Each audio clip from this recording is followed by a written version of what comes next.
So the Oscar nominations came out last week, and since then I've been trying to catch up on all the Best Picture nominees that I can get my eyes on. But I will say the Zone of Interest is probably going to skip me by because it comes out in the UK tomorrow and it's not playing anywhere near me, so it's going to be a while until I can watch that film. But I have managed to watch all 9 of the other Best Picture nominees from 2023, and these are the 4 that I've watched in the past week or so here are my quick thoughts on the rest of the Best Picture nominees. First up we have Poor Things, the new film from Yorgos Lanthimos starring Emma Stone.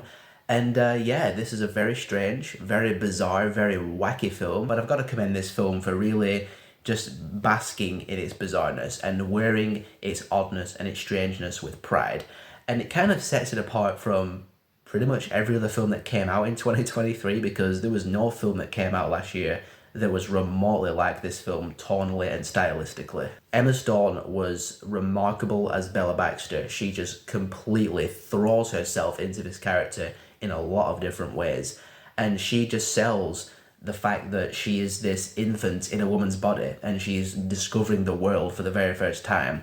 And the dialogue there was really clever in a very simple way. The way she just bluntly explains things in front of her. Whoever wrote that screenplay, I don't know who writes every screenplay in Hollywood, but whoever wrote the Poor Things screenplay, good job with that dialogue. And good job with most of the rest of the screenplay as well, because this was a really compelling story of self-discovery. Watching Bella Baxter go out into the world and experience more or less the entire human experience for the very first time in her life from her perspective.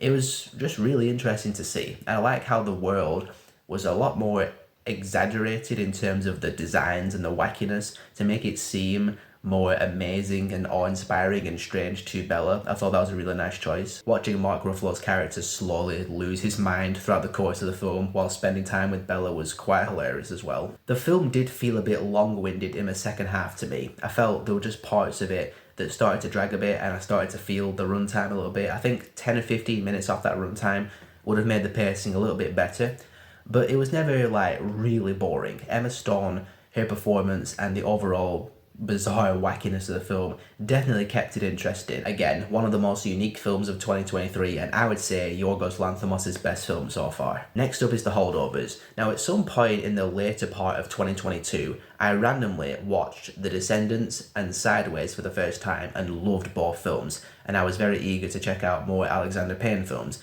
And I kid you not, about a week later, this film was announced, and I read the premise, Paul Giamatti was in it, and it was immediately a most anticipated film for me. And now I've finally seen it, and oh my god, I adored this film. I'm a huge sucker for a good character bonding film, and this was a great one at that. Paul Giamatti as this unlikable teacher, and you have Dominic Sessa as this troubled but smart youth who have to stay at the school campus over Christmas time with the cook who's suffering her own losses, her own emotional pain.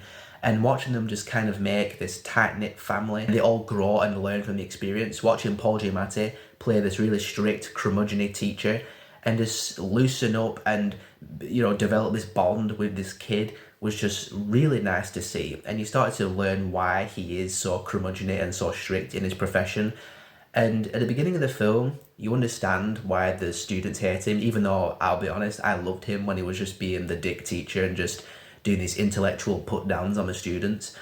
But you start to learn why he is like that, and by the end of the film you fall in love with the character in all sorts of different ways that you didn't expect. And in that, Paul Giamatti was brilliant in the film. I would not be surprised if he took the Best Actor Oscar over Cillian Murphy, and I wouldn't be angry if he did, because he was just so damn good as his character. And Divine Joy Randolph as the cook was also really funny and really heartfelt with what she's going through. But Dominic Sessa, he was really good. This was his first appearance in the film, his feature film debut, and he held his own with Paul Giamatti and Divine Joy Randolph. Really good character, really compelling character. I love the back and forth between him and Paul Giamatti. The film is also partially a hangout movie because the characters are hanging out in this campus and doing stuff, spending time together. So I responded to the film on that level as well, because I love hangout movies like Licorice Pizza, Once Upon a Time in Hollywood, Dazed and Confused. So this was a really good character bonding film and also a really good hangout movie of sorts at the same time. They both just blended perfectly for me. I also really loved how old school this film felt, with its style, its tone, its aesthetic. it looks and feels like it was made in the 1970s, just released today. It just felt really refreshing, especially compared to a lot of modern day films that just look really squeaky clean. You know what I mean by that? Where a lot of modern blockbusters just look really glossy and shiny. This film, again, it just throws back to a different time where films like this were made every week. The soundtrack is great as well. I've listened to a few tracks on there repeatedly since seeing the film. It really amps up the 70s time period, as well as the melancholic, bittersweet vibe of the film and the story. Everything about The Holdovers was for me. I can understand why somebody wouldn't like it, but literally, I adored everything about this film. I don't give films ratings in my videos anymore, but for The Holdovers, I think I'm going to make an exception.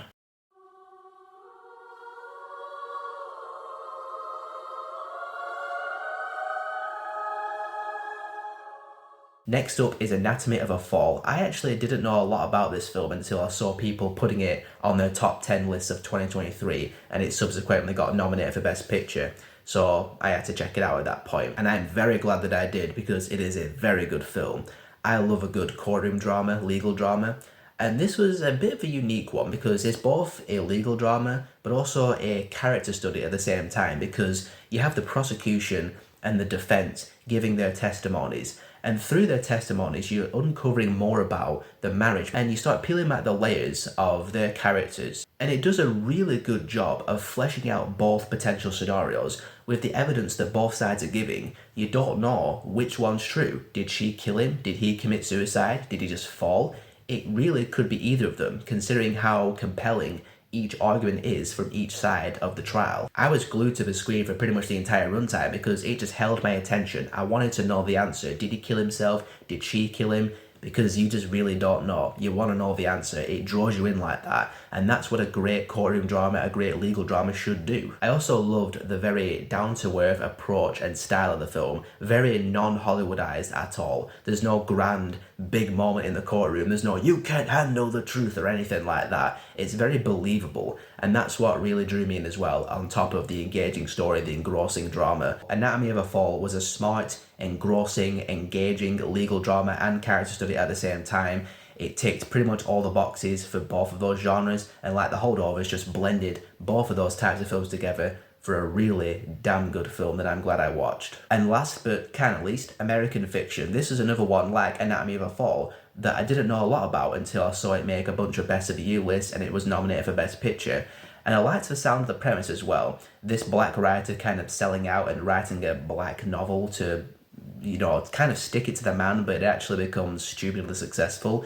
I thought that had a lot of potential for a really hilarious social commentary type film. But I gotta say, this one didn't really do it for me. The social commentary is relevant. It's just the way they approach the social commentary, to me, was quite weak. I thought the writing and the jokes felt very basic. They went for the simplest versions of the social commentary and the humour there that they could have possibly gone for. A lot of it felt like Jeffrey Wright's character just saying the points out loud.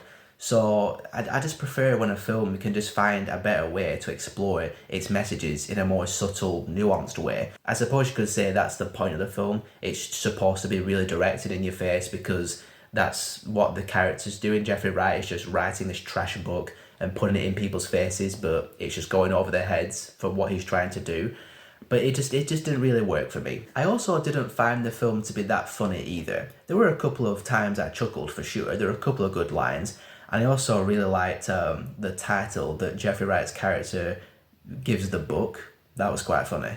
But it was not nearly as hilarious as I've seen people say it is. And this one might just be me. Probably is just me. I'm used to it. But the social commentary aspect, Jeffrey Wright writing the trash book and trying to navigate all the stuff that comes with that, felt secondary to the family stuff with Jeffrey Wright, his family, the girlfriend, his mum's deteriorating illness.